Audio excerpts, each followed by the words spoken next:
Good afternoon, M3810. Please introduce yourself. My name is Alphaville M. Lacaden. Age? I'm 24 years old. Single or married? I'm single, sir. Do you have children? Yes, sir. I have one son. Age? 3 years old, sir. Where do you live? I live in Bagabag, Nueva Vizcaya. Do you have local experience here in the Philippines as a helper? Yes or Yes, no? sir. How many years did you work? 3 years, sir. When did you started working? I started working 2015, end of 2018, sir. What is your main duties and responsibilities? Taking good care of children, cooking, and also going to groceries. Okay. How many members of the family? 4, sir.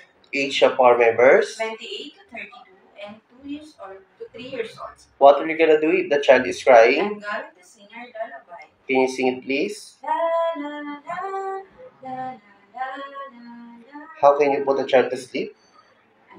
I'm going to carry him, sir, and also sing her lullaby. Are you afraid of dogs rather pets? Yes or no? No, sir. Are you willing to accept the holidays of the employer? Yes, sir. Do you eat pork? Yes, sir. Allergic to any kind of food, drugs, or No, detergent? sir.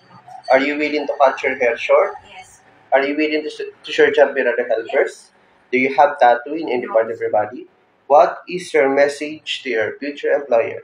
My message to my future employer: I am the one you're looking for, because I'm good for taking care of children and also cooking food.